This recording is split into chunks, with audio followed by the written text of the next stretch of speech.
Indeed, thank you very much for your company on this Wednesday afternoon. Well, this is the story on the front page of the Daily Mirror that sparked off Prime Minister's Question Time today.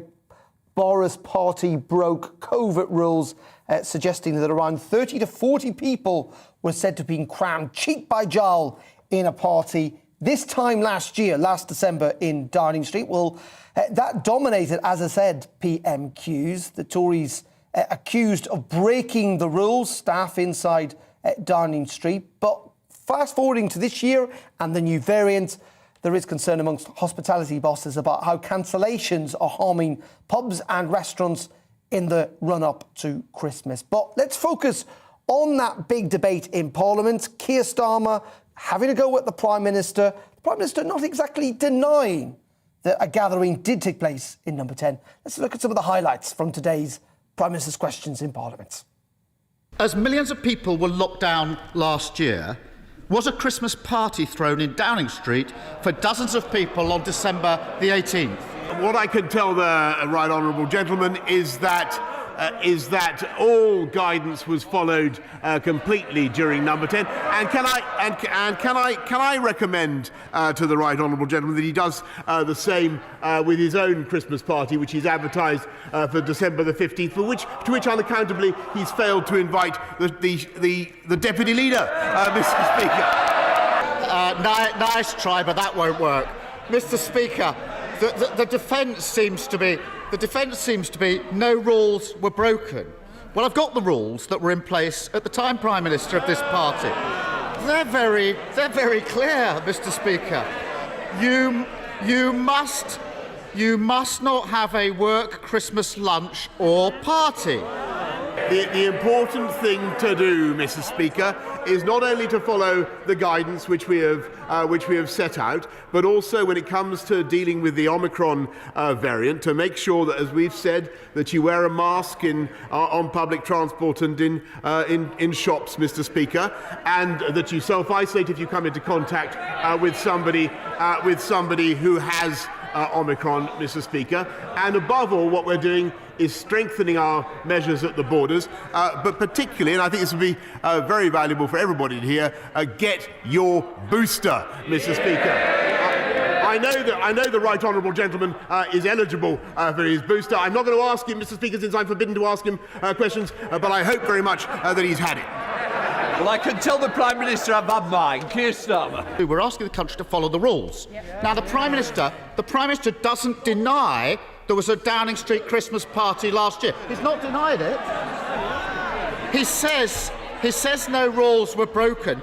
Both of those things can't be true, Prime Minister. He's taking the British public for fools. And as for following the rules, Prime Minister, it might be good just to look behind you when it comes to the question of masks. As ever, one rule for them, another rule for everybody else. Mr. Speaker, at the last election, the Prime Minister promised to build 40 new hospitals. 40 new hospitals. Page 10 of his manifesto. With waiting lists so high, Prime Minister, it's a very, very important commitment. They've concluded that the project needs a red flag because it's unachievable. We, Mr. Speaker, are helping to build another 40 new hospitals with an injection of £36 billion of investment, Mr. Speaker, which that party voted against. There's obviously some confusion on these benches over whether the Cabinet Office and the Treasury think he's on course to break yet another promise, this time on new building of hospitals. And we're also making record investments in our NHS. We have more doctors, more nurses working in our NHS than at any time in the history of that magnificent organisation. And rather than running down what they're trying to do, Mr. Speaker, and casting doubt on their efforts, he should get behind them, and he should support our booster campaign. Now, you might think that everyone knows what a new hospital is. I certainly thought I knew what a new hospital is before I read this document. But this guide instructs everybody to describe refurbishments and alterations on existing hospitals as new hospitals. what we are doing is massive.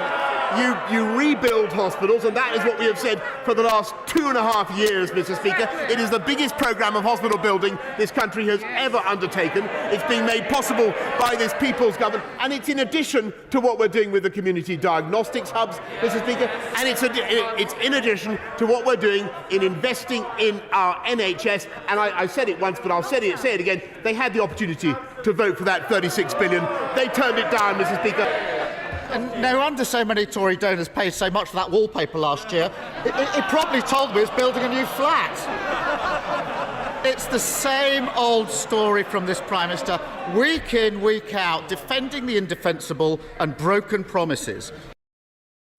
There we go. That was Prime Minister's Question Time taking place a little bit earlier on. We should just bring you up to date with an incident, I suppose you would call it, happening at Parliament as we speak. And it does seem that a man has attempted to breach security at the Palace of Westminster.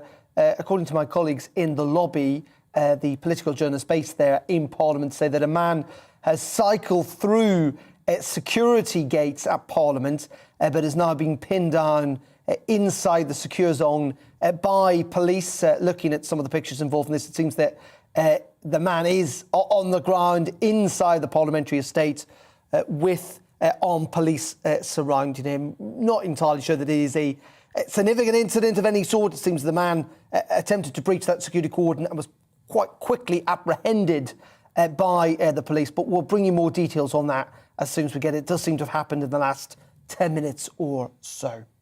OK, well, let's move back to, of course, the impact that this new variant is having on our politics, but also on our society and on businesses, because we heard earlier today from Kate Nicholas, who's the chief executive of the UK hospitality trade body, saying that the talk about this new variant and those new restrictions was potentially having a chilling effect on the sector ahead of what should be its busiest period of the year in the run-up to Christmas. Well, delighted to say we can speak to Lance Foreman. He is a former Conservative MEP, but is also the CEO of Foreman & Sons, a leading businessman here in the UK. A very good afternoon to you, Lance. Thank you very much indeed for joining us. Just give us your sense of the kind of real-world impact that the uncertainty is having on businesses like yours and others up and down the country. Well, the hospitality sector, along with the airline sector, was probably the worst hit over the last 18 months. And they were just starting to get themselves back into shape. They obviously wanted to do that because Christmas is the time of year when, you know, they can catch up and make up for a lot of lost ground. And they've had a number of issues in recent months. You know, there were staff shortages, supply chain issues, energy costs and so on. And they sort of, you know, work their way through all those issues, ready to sort of, you know, ready to have the Christmas they never had last year. And suddenly, just literally overnight, from the start of this week, they've been shafted once again, completely unnecessarily, in my view. And how do we know this? Well, I know it from a few different sources. First of all, we supply into the hospitality industry, so we supply smoked salmon to sort of venues and hotels and so on. And we've seen just literally in the last couple of days, orders have been, you know, orders for the following few weeks have been cancelled. Business has just suddenly slowed down. I've literally just this morning come away from a venue where I was organising my own staff party for my own staff this weekend, and we're gonna carry on with it. But I was speaking to the venue and I was asking them, you know, how have they noticed? Yeah, have they noticed any change in the last few days? And they said literally in the last 2 days they've had 20% cancellations, and a lot of the firms that were going to go ahead haven't confirmed yet.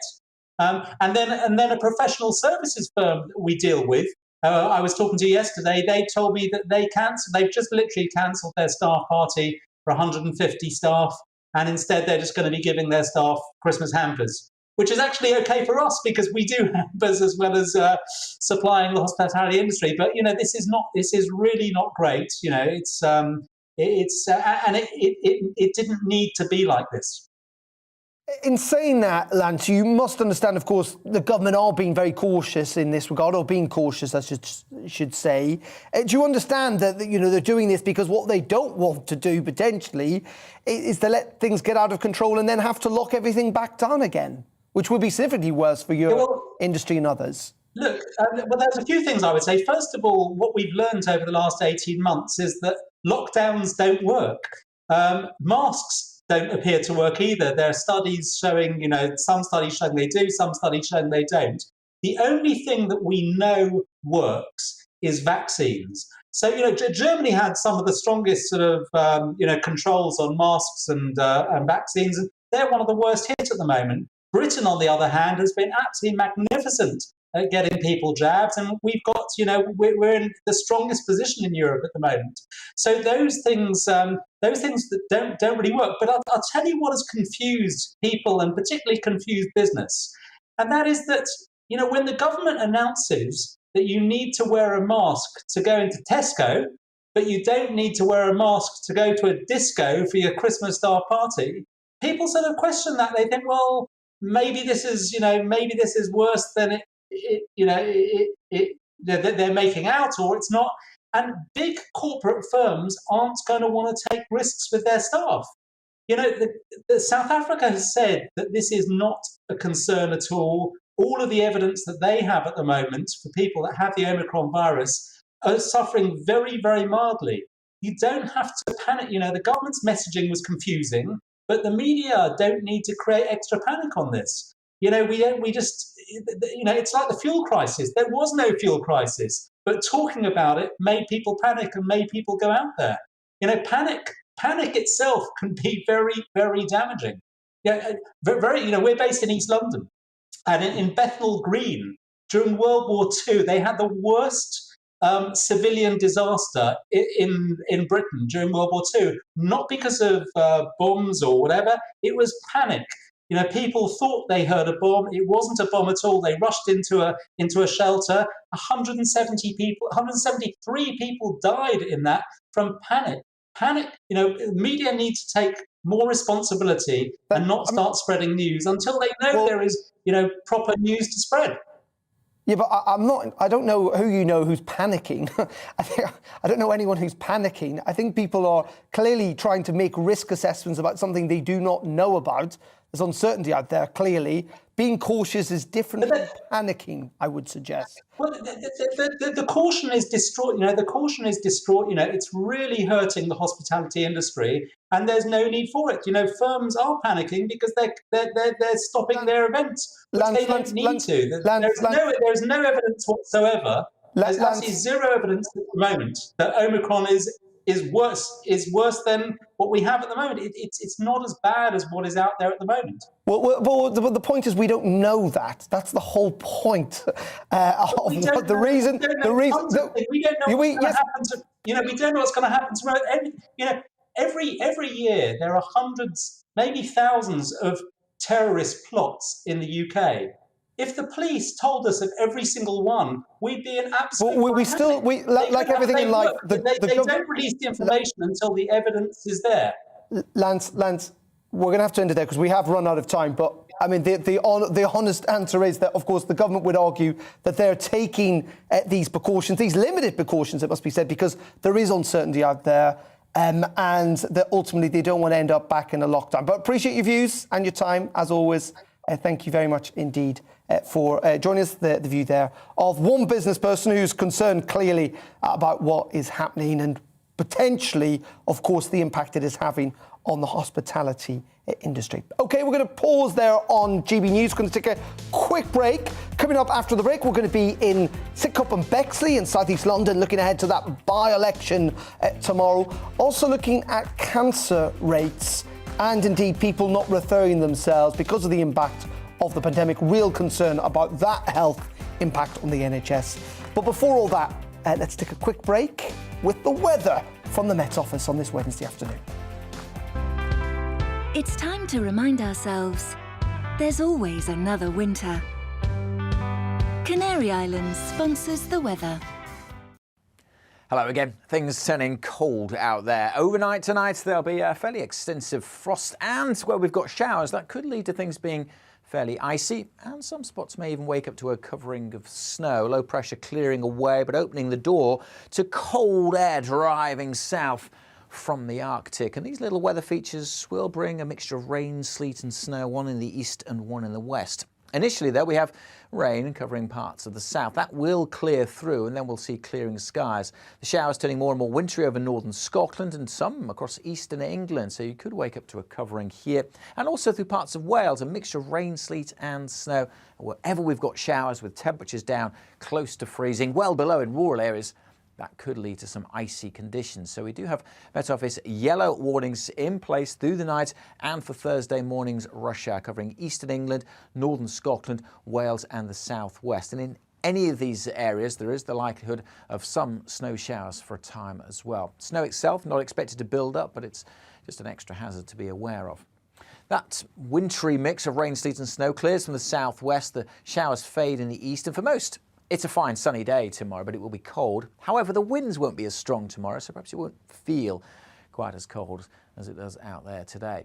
It's going to turn pretty cold pretty quickly on Thursday evening, and temperatures falling away. But look at this, more wet weather moving in. And as that hits the colder air, there'll be some snow for a time across Scotland and also possibly through parts of eastern England during the early hours of Friday morning.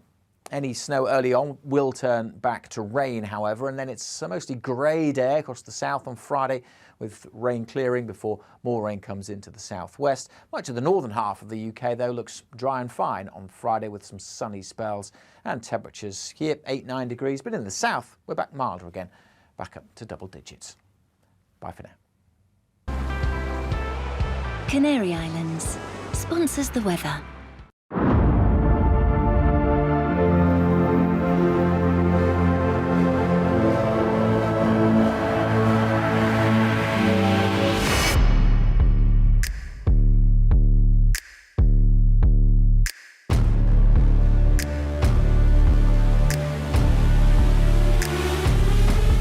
I think you'll be happy in the future, too.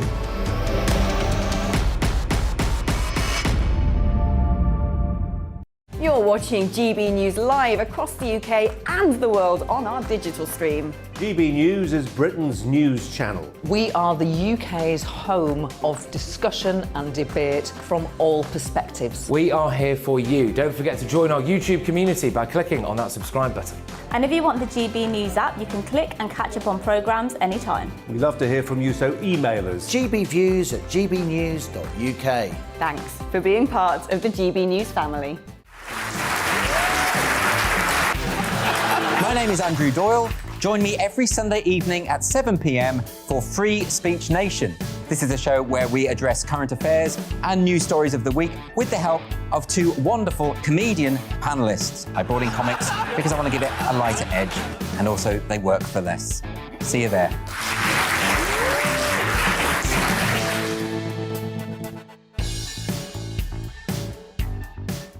Join my show Farage, 7 p.m. till 8 p.m. Monday through Thursday, and there you will get opinion, analysis, debate, and I'll cover stories that nobody else dares to touch. And then for the last 15 minutes, talking pints. We're over a drink. We have a civilised conversation with someone. We very often disagree, but we do it in a grown-up way. Come and join me on Farage.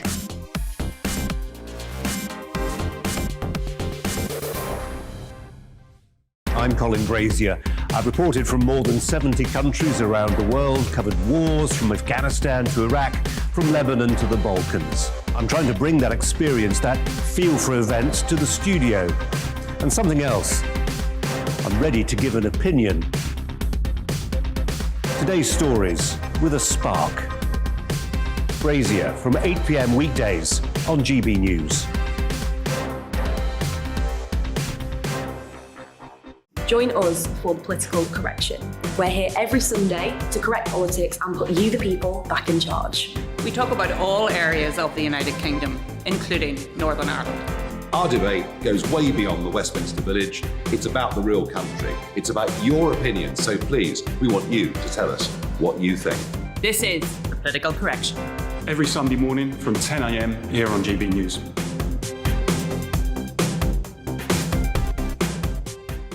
You're watching GB News live across the UK, the world, and our digital stream. GB News is Britain's news channel. We are the UK's home of discussion and debate from all perspectives. We're here for you. Don't forget to join our community by hitting the subscribe button. And download the GB News app so you can click and catch up on programmes anytime. We love to hear from you. Email us at gbviews@gbnews.uk. Thanks for being part of the GB News family.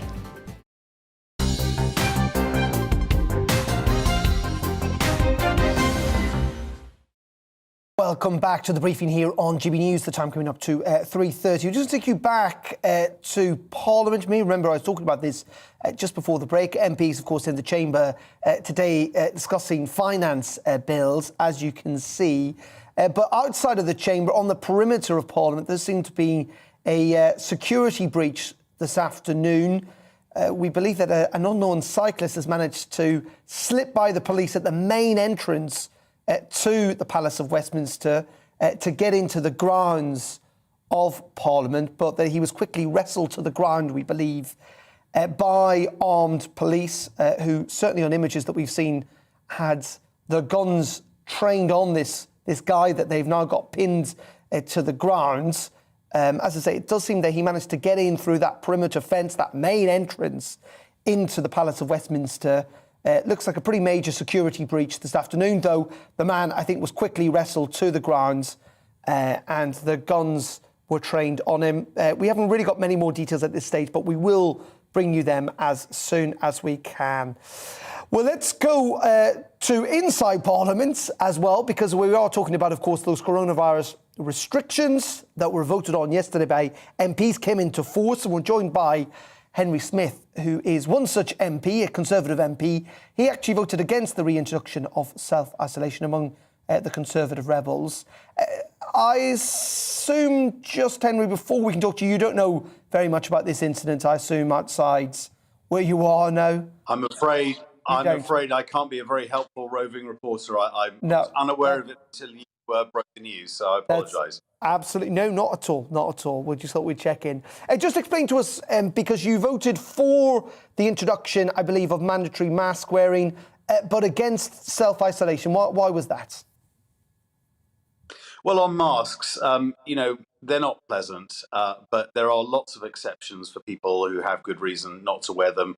I think they're relatively minor imposition and a health measure that I think can help mitigate the spread of COVID.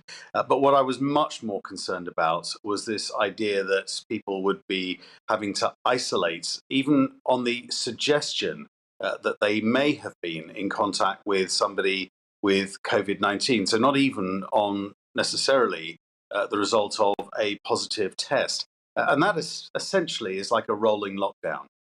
We all remember the pingdemic of the summer and the chaos that caused. Well, this, you ain't seen nothing yet, I think. I hope I'm wrong, but I think the idea of people having to isolate on a mere suggestion of possibly being in contact with somebody will be devastating for our economy and jobs, just as we are starting to see economic recovery. And the reality is that there will be COVID variants for the rest of our lives. And we're going to have to learn to live with those. And we can't just close down the economy in response. Henry, from my understanding, that the pandemic came about because lots of people were literally being pinged by the NHS app. Of course, the people who are traced through the test and trace, the volumes are much lower. Most people are not checking in. In fact, I don't think anyone's checking into bars or restaurants or theatres anymore.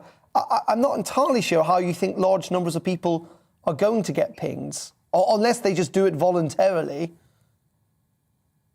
Well, you see, I don't think the system particularly works. It's a bit of a nonsense if people have deleted the app, which many people did, or many venues aren't requiring people to scan their QR code when they enter the premises. And therefore,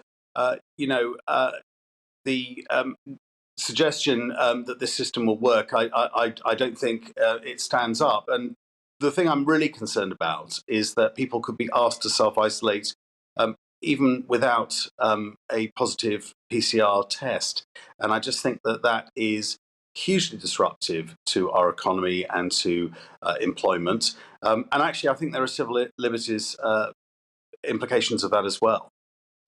Just on self-isolation, because obviously you're the MP for Crawley, which is where Gatwick Airport is, Britain's second largest airport. The Labour Party today actually urging the government to go further and have kind of PCR tests before you're allowed to enter into the UK, that you should have a negative test. It's something that many other countries like France and Ireland, the United States are introducing even for the fully vaccinated. The Labour line is that kind of makes sense. It will potentially slow down the seeding of this new variant. Well, what it'll do is completely slow down our economy. We're an island trading nation. We rely on that international travel, and it's safe to do so if people are fully vaccinated and taking the other precautions that are there. PCR tests are extremely expensive. They are a disincentive for people to travel. And I know many people who haven't seen relatives now for coming up for 2 Christmases. And that is something that is wrong. And I think that restricting people in that essential way from international travel is something that's bad for our economy. It's bad for people being isolated from loved ones, but it's devastating to the millions of jobs that we have in the travel and aviation industry in this country. OK, Henry, really appreciate your time and your thoughts this afternoon. That's Henry Smith, who is the Conservative MP for Crawley, talking about those restrictions that have now come into play in the UK, or certainly, so I should say, in England, but actually take England into line with the rest of the UK. OK, we're going to pause here on GB News and the briefing this afternoon. Coming up in just a couple of minutes, we'll continue to keep you up to date with that incident in Parliament. Also focusing on that by-election tomorrow, a real test for the government. But before all that, here are the headlines just after 3:30.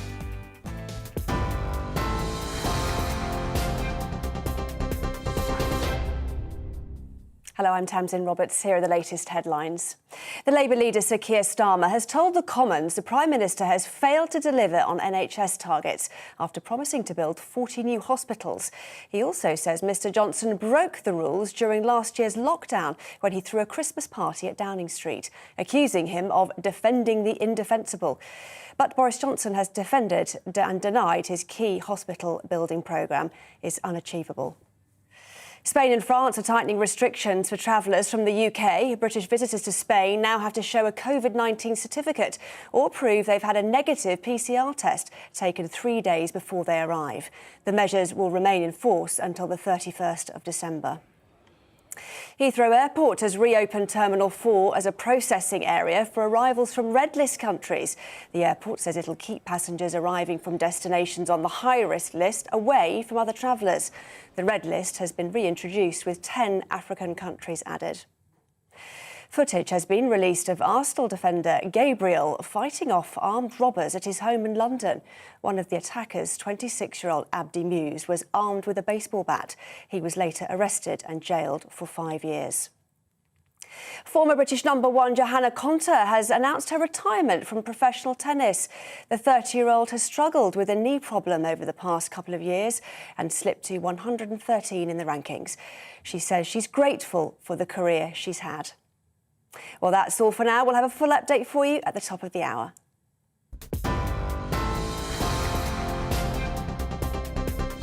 You're watching GB News live across the UK and the world on our digital stream. GB News is Britain's news channel. We are the UK's home of discussion and debate from all perspectives. We are here for you. Don't forget to join our YouTube community by clicking on that subscribe button. And if you want the GB News app, you can click and catch up on programmes anytime. We love to hear from you, so email us. gbviews@gbnews.uk. Thanks for being part of the GB News family.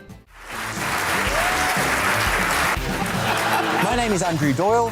Join me every Sunday evening at 7 p.m. for Free Speech Nation. This is a show where we address current affairs and news stories of the week with the help of 2 wonderful comedian panellists. I brought in comics because I want to give it a lighter edge, and also they work for less. See you there.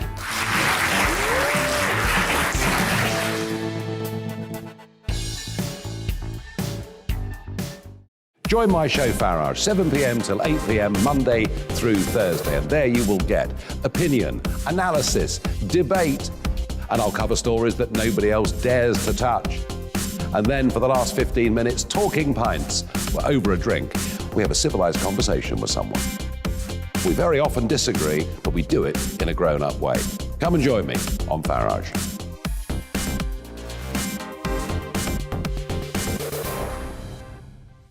I'm Colin Brazier. I've reported from more than 70 countries around the world, covered wars from Afghanistan to Iraq, from Lebanon to the Balkans. I'm trying to bring that experience, that feel for events, to the studio. And something else, I'm ready to give an opinion. Today's stories with a spark. Brazier from 8 p.m. weekdays on GB News.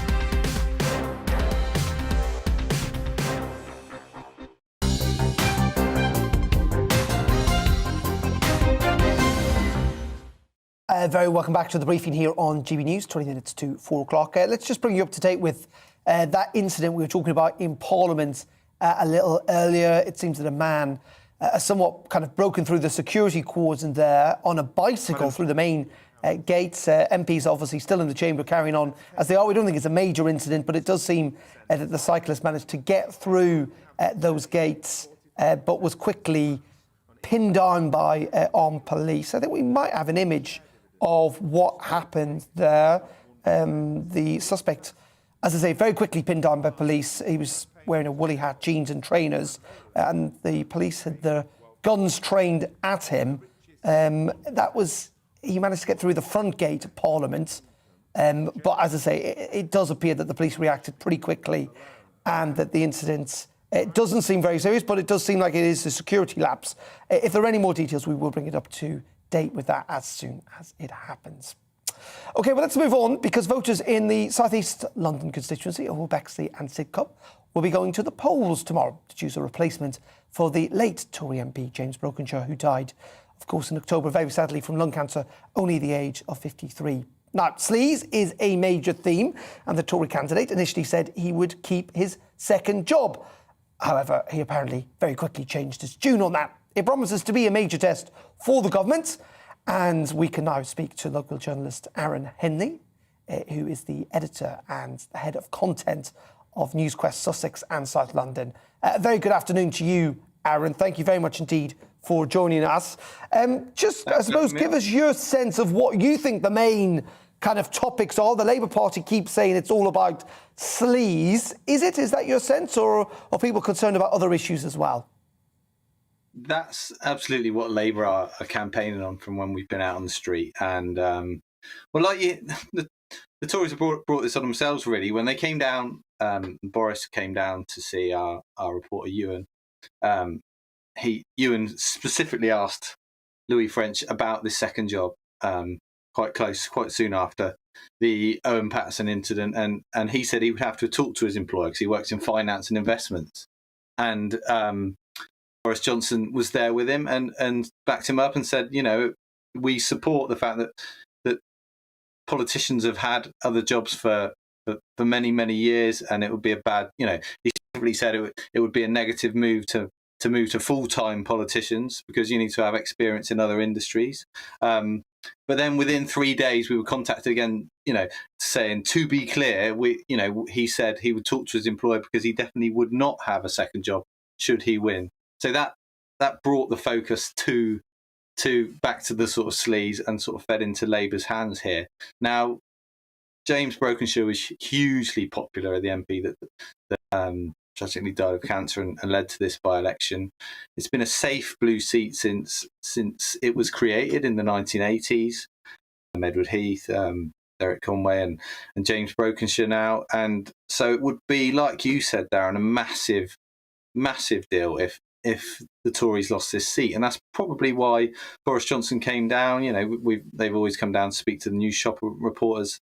And Ewan O'Byrne-Mulligan spoke to him at length. And that's, shows how seriously they're taking it. I think it would be even bigger than the Amersham defeat if somehow the Tories lost. We've got a very affluent area, and people, in the area of it's been pro-Brexit, so it's been an absolutely safe seat. When Joe Brokenshire last won, it was with a 19,000 vote majority. So, it would be a very big deal if they lost. But the other issues, people are talking about the safety of businesses post Brexit, and really looking to see the industry do well post the pandemic as well. So it's talking about it's an affluent area, and it's typically Tory area. Yeah, it is indeed. And in many ways, I mean, it would be a massive shock, of course, with the losing. I think that's very, very unlikely. But, of course, the voters will get the say tomorrow in many regards. It may well be apathy, actually. That is the big thing, isn't it? That people, it's December, it's cold, it's dark. People just might not turn, and it's a safe seat, so people really might not turn out to vote. Absolutely. And that is, I mean, you've hit the nail on the head. That's kind of what we're gauging from it, really. People who've voted Tory for years and years and generations, if you like, not being quite so sure this time. We're not getting the feeling that it will swing completely. Particularly with Labour, it's difficult to see them taking it. But in that sense, it just shows how seriously the defeat it would be. Boris Johnson's been down, spent a lot of time and effort in supporting Louis French, and just to make sure, if you like, because he knows, I'm sure, that it would be a terrible for him as PM, wouldn't it? And it's not out of the question. We could be looking at a shock in a couple of days' time. See, and we'll be watching, and we'll have full coverage. Aaron, thank you very much indeed. Aaron Hendy there, who is from one of the local papers who's been covering that. Let's just show you, though, the other candidates who are appearing in that election. As we talked about there is the Conservative candidate, but also Labour, Daniel Francis, who's talking an awful lot about sleaze. The Lib Dems also appearing alongside a whole list of other parties like Reform UK, Richard Tice, the Green Party, and even UKIP are standing in that election. We'll have full coverage of the results from 10 p.m. tomorrow night here on GBNews. I'm going down to the constituency myself, and that will roll into the next day, of course, when we get them in, those results through the night, I think around 2 a.m. OK, let's move on to another story related actually to coronavirus, and that is around what's happening in Greece, because it's going to make COVID vaccinations mandatory for people aged 60 and over, with fines of up to €100, that's 85 quid, to be imposed at monthly intervals from mid-January on those who refuse, the Prime Minister has said. The money will go towards the Greek health system, which is struggling with a surge in hospital admissions. Now, around 63% of Greece's 11 million population is fully vaccinated, but more than 500,000 people, 520,000 over the age of 60, are yet to get the jab. Let's speak to a journalist who's been covering this in Greece, Tony Rigopoulos, who is in Athens for us. Good afternoon to you, Tony. Thank you for your time. Rather controversial move, it seems, from the outside. How has it been, or what's been the reaction in Greece itself? Well, as you said, Darren, the law stipulates a €100 fine for all citizens over 60 years old, and that's on a monthly basis. So, as you can understand, it's one of the main points of criticism is that for people that are in their 60s and their 70s and are getting pensions of 400 or 600 euros per month, this is a very big amount. So the opposition mainly claims it consists the law consists of clear income discrimination. So anyone who can afford paying 1,200 euros a year will continue to remain unvaccinated, and people with low income will have to get vaccinated against their will, probably. And obviously there were, did I say, 500,000 people that this may well affect. Is there a big debate around civil liberties? Have we seen protests about this? Not yet. Actually, the law is being voted as we speak right now in Parliament. So I believe that from tomorrow morning it would probably be in effect. But we still haven't seen any strong opposition about the law. Other than that, I think that what the Prime Minister said in the Parliament today is that some of the I'm not sure if you can hear me. Can you hear me? I can indeed. Yes, sorry, carry on, Tony. Okay, so since yesterday when the measure was announced by Prime Minister, vaccination appointments have in fact increased rapidly. So as you can understand, it's a complicated topic and it's not a yes or no question. But the problem with in Greece, and I think that's what the main problem is a lack of trust that's being put through the public discourse. So there are many contradictions. The government has been taking contradicting decisions during the pandemic, especially concerning the vaccination program. So in June, the government announced a €150 voucher for every person from 18 to 25 years old who would get vaccinated. So they would give money to the younger generation that would get vaccinated, but now they're fining the older citizens who don't want to get vaccinated. And a couple of months ago, they said that they don't have enough money for new intensive care units. Meanwhile, they give millions of euros to the media, supposedly to promote anti-COVID regulations and pro-vaccination campaigns. So I think that those contradictions are creating more confusion and anger to the general population than the fine itself. It would be much better if the government would choose a path and stick to it, because right now, I think the basic problem is a lack of trust. Fascinating stuff, Tony. And as you say, a really interesting juxtaposition there between awarding essentially younger people to get the vaccine while punishing older people who refuse to do so. Really interesting. We'll be keeping across that vote. We may well be in touch to find out what the reaction has been when it comes into play. Tony Rigopoulos, who is in Athens for us, thank you very much indeed for your time this afternoon.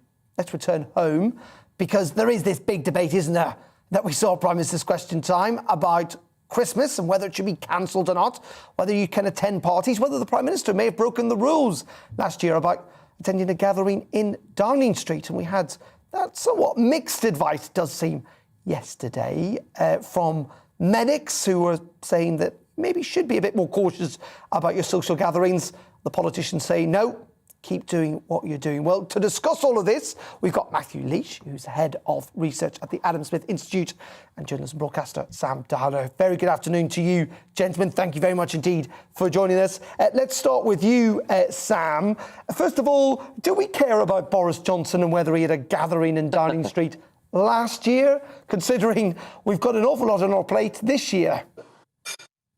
I mean, the whole thing is obviously there's so much hypocrisy going on. But I mean, I don't even remember last year when Rita Ora had a party and was fined £10,000, etc. I think it gives the idea of like one rule for them and one rule for us. But at the end of the day, the whole point of this is to keep each other safe. And if it means we can't have a Christmas party this year, then so be it. If you had to renege on your Christmas party, your work's Christmas party, in order to have Christmas with your family, I think we all know what we would choose. Matthew, which one would you go for? I mean, I'm maybe in Boris land, have my cake and eat it too. I'd like to both have my Christmas party as well as a Christmas party at the office as well as at home. I mean, I think it's quite important right now not to panic. The problem is we're looking at this from a very 2020 terms, when there was a serious risk of COVID overwhelming the hospitals, and it did seem justified to enter lockdowns early in the year and towards the end of the year. But that's not the situation we're in today. We have vaccines that are proven extremely effective at the very least preventing some cases, but most importantly, preventing hospitalizations and deaths, even amongst those who are most vulnerable. We have this potential threat of a new variant, but quite frankly, we actually don't really know with any certainty that it's going to be a danger. By all initial reports from South Africa, the cases are quite mild, although that's amongst young people. We've seen some reports out of Israel that, in fact, the vaccines are still over 90% effective, particularly amongst those who are vaccinated and those who have had a booster shot. So I think the real focus right now needs to be on how we learn to live with COVID, about the fact that, yes, COVID is going to be around for a long time. There are going to be boosters and there are going to be vaccine updates that are absolutely essential to get. But do we want to live our life in constant fear and apprehension, constantly cancelling things and changing our arrangements because of a theoretical risk? I think that's quite ridiculous. And I think we can be a little bit more sensible about the way we approach these things in future. Just like we have the flu going around every year, COVID's going to be going around every year. Let's learn to deal with it using the best technology we have and we living do our hear that lives to the best of our ability. We do hear that quite a lot, don't we, Sam, about trying to live with COVID. It is, as Matthew says, not going to go away. Maybe in some ways we are being too cautious. I think you only need to look at stories that, I mean, I know obviously, we complain about the mainstream media, etc. But you only need to look at stories of people saying, like, there was one yesterday in the paper, like, I'm a vegan and it was tested on animals, therefore I didn't want to have the vaccine, and now this guy's dead, etc. Like, obviously, like, it isn't like the flu; it's much more deadly. I think the problem is, especially with Christmas parties, etc., is that I found myself saying the same thing. I mean, like, God, before the pandemic hit, I was like saying to my friends and family, "Oh, it'll just be a couple of weeks." Do you know what I mean? I think we all said that. Do you know what I mean? Like, I think, it doesn't matter, etc. And then obviously the ensuing pandemic and the horrors that came with it happened straight away, and we were all shocked by it. So I think it is, everyone's quite tentative in the fact that you don't want to say, "Oh, everything's going to be fine." Straight away, because we don't. I mean, I'm not saying this is the case, but what if it was like 10 times more deadly and it affected young people? We don't know. So I'm just going to say, like, I mean, let's listen to the scientists. It's going to take another 3 weeks or so, they said, before they know exactly what's going on. And in the meantime, be cautious. There's nothing wrong with that. And just very finally, Matthew, just ask the same question I did at Sam at the top about, the thing we heard during PMQs today, the big debate about this potential gathering in Downing Street last year. Downing Street haven't denied it took place. Do you think the public will care about that? So this idea about one rule for them and one rule for everyone else?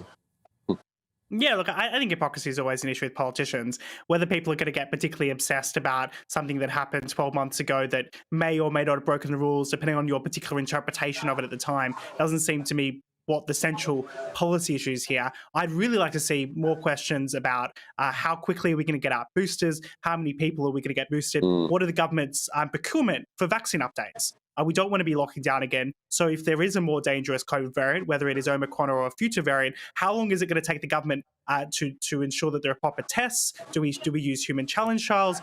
What's the regulatory process? What's the manufacturing process? What are the timeframes? What is the plan to ensure that the broader public is safe from COVID if there are risks? Okay, really appreciate that. Matthew Leash there, who's the head of the Adam Smith Institute, and Sam Darla, journalist, talking about that. Appreciate your time.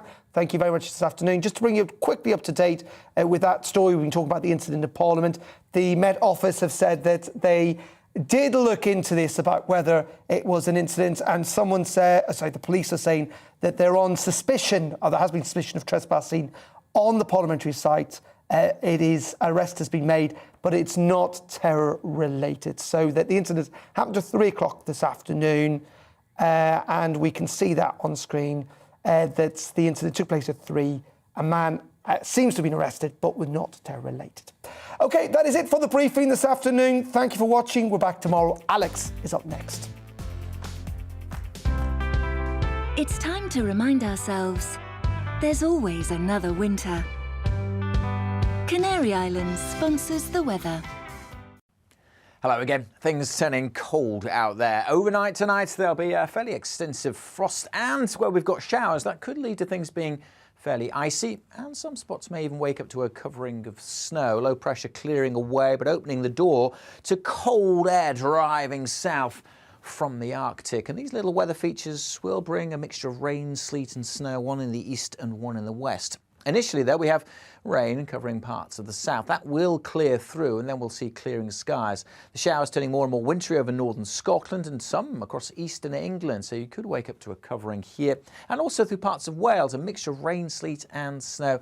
Wherever we've got showers with temperatures down close to freezing, well below in rural areas, that could lead to some icy conditions. So we do have Met Office yellow warnings in place through the night and for Thursday morning's rush hour, covering eastern England, northern Scotland, Wales and the southwest. And in any of these areas, there is the likelihood of some snow showers for a time as well. Snow itself not expected to build up, but it's just an extra hazard to be aware of. That wintry mix of rain, sleet and snow clears from the southwest. The showers fade in the east, and for most, it's a fine sunny day tomorrow, but it will be cold. However, the winds won't be as strong tomorrow, so perhaps it won't feel quite as cold as it does out there today. It's going to turn pretty cold pretty quickly on Thursday evening, and temperatures falling away. But look at this, more wet weather moving in. And as that hits the colder air, there'll be some snow for a time across Scotland and also possibly through parts of eastern England during the early hours of Friday morning. Any snow early on will turn back to rain, however, and then it's mostly grey day across the south on Friday, with rain clearing before more rain comes into the southwest. Much of the northern half of the UK, though, looks dry and fine on Friday with some sunny spells and temperatures here 8-9 degrees. But in the south, we're back milder again, back up to double digits. Bye for now. Canary Islands sponsors the weather. Coming up Wednesday on a special edition of Dan Wootton Tonight, GB News star Nigel Farage will be here to break down the bombshell revelations from his world-exclusive interview with Donald Trump. And he'll reveal all the secrets from behind the scenes at Mar-a-Lago. Then, one of Trump's top White House advisors, Sebastian Gorka, gives the first reaction from the former president's inner circle. Plus, we'll debate if the Donald can become commander-in-chief again and reveal your verdict. That's Dan Wootton Tonight, airing 9 p.m. till 11 p.m. Monday to Thursday on GB News.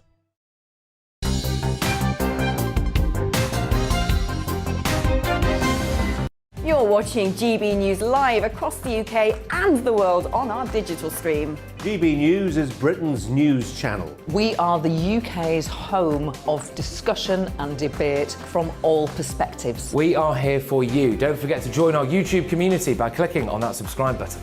And if you want the GB News app, you can click and catch up on programmes anytime. We love to hear from you, so email us. gbviews@gbnews.uk. Thanks for being part of the GB News family. My name is Andrew Doyle. Join me every Sunday evening at 7 p.m. for Free Speech Nation. This is a show where we address current affairs and news stories of the week with the help of two wonderful comedian panellists. I brought in comics because I want to give it a lighter edge, and also they work for less. See you there.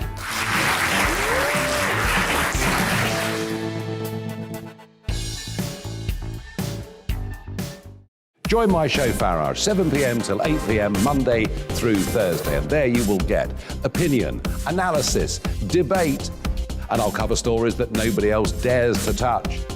And then for the last 15 minutes, talking pints. We're over a drink. We have a civilized conversation with someone. We very often disagree, but we do it in a grown-up way. Come and join me on Farage.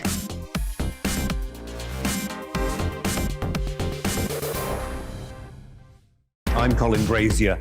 I've reported from more than 70 countries around the world, covered wars from Afghanistan to Iraq, from Lebanon to the Balkans. I'm trying to bring that experience, that feel for events, to the studio. And something else, I'm ready to give an opinion. Today's stories with a spark. Brazier from 8 p.m. weekdays on GB News.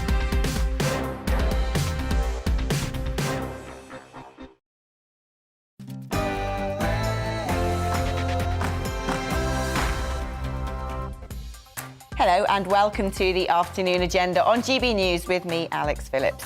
Now, this show isn't news as you know it. We discuss and we debate big things that are or really need to be on your agenda. So, with that in mind, here's what we're covering today. Will the Old Bexley and Sidcup by-election give the government a wake-up call? We'll have expert analysis on that.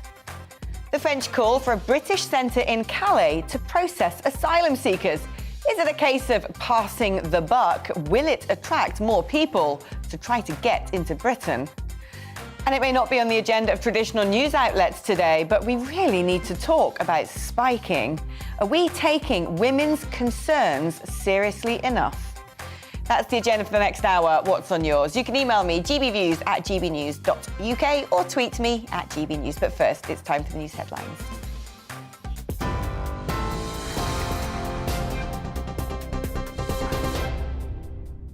Hello, I'm Tamsin Roberts. The headlines at 4 o'clock. The Labour leader has told the Commons that Boris Johnson has failed to deliver on NHS targets after promising to build 40 new hospitals. But Mr Johnson has denied his hospital building plan is unachievable. Sir Keir Starmer also says the Prime Minister broke the rules during last year's lockdown when he threw a Christmas party at Downing Street, accusing him of defending the indefensible. The Prime Minister doesn't deny there was a Downing Street Christmas party last year. He's not denied it.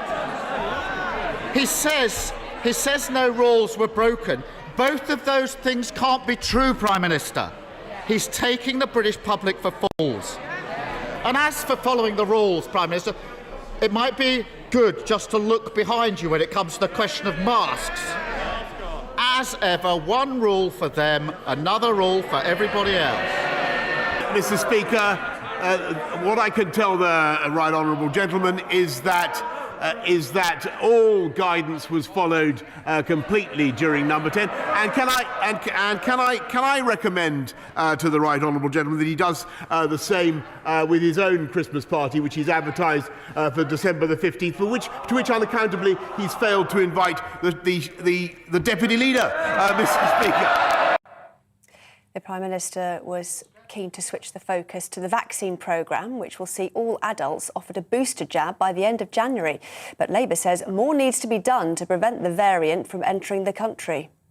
Right, the government takes the immediate practical step of asking people to take a lateral flow test before they board a flight into the UK, because at the moment, the way the system works, you can travel to airports on busy public transit systems overseas, you can go through a busy airport, board a busy flight, arrive in busy arrivals and travel on busy transport home without having had a test, and that cannot be right, and we're calling on the government to take immediate action. Meanwhile, Spain and France are tightening restrictions for travellers from the UK. British visitors to Spain now have to show a COVID-19 certificate or prove they've had a negative PCR test taken 3 days before they arrive. The measures will remain in force until the 31st of December. A man has been arrested by police after breaching security at the Houses of Parliament. The Met Police say he was arrested on suspicion of trespassing on a protected site and that it is not a terror-related incident. Turning migrant boats back at sea is dangerous and could breach human rights, MPs are warning. A joint committee is urging the government to scrap its plans after the Home Secretary, Priti Patel, suggested it could deter those attempting to cross the Channel.